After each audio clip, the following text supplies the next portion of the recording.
রাসূল পাকের কাছে এক আনসারী এসে বলে, ইয়া রাসূলুল্লাহ, আমার প্রতিবেশীর ফলের গাছের ঢাল আমার উঠানে এসেছে, এখন এখানে ফল পড়ে, কিন্তু আমার প্রতিবেশী আমার বাচ্চাদেরকে খেতে দেন।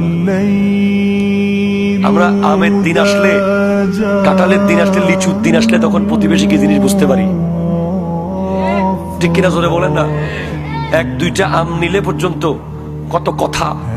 রাসূল পাকের কাছে এসে বলে, ইয়া রাসূলুল্লাহ, আমার বাচ্চারা ছোট ছোট বাচ্চা, তারা উঠানে পড়ে যখন তারা খায়, কিন্তু এই সে জুলুম করে, সে আঘাত করে, সে আমাদেরকে বাচ্চাদেরকে নিতে দেয় না, ইয়া রাসূলুল্লাহ।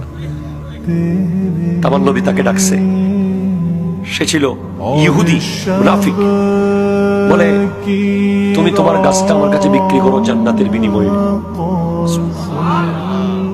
তখন সে বলতেছে, আমার জান্নাত লাগবে না। কত বড় ব্যাককল দেখেন। পাশে হযরত উসমান যুন্নুরাইন বসা আছে, উনি বলছেন, ইয়া রাসূলুল্লাহ, আপনি যদি অনুমতি দেন গাছটা আমি কিনে নিতে পারি। বলে উসমান, ঠিক আছে নাও। হযরত উসমান বলছেন, তোর কি লাগবে বল, গাছটা আমারে দে। বলে, আপনার ওখানে যত বাগান আছে ওখান থেকে একটা বড় বাগান দিয়ে ফেলতে হবে আমাকে।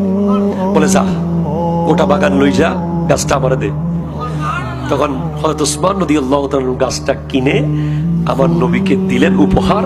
আমার নবী ওই প্রতিবেশীকে দিয়ে দিলেন, আনসারীকে। আমার নবী বলছেন, উসমান, তুমি আমার থেকে আবার জান্নাত কিনে নিয়েছো।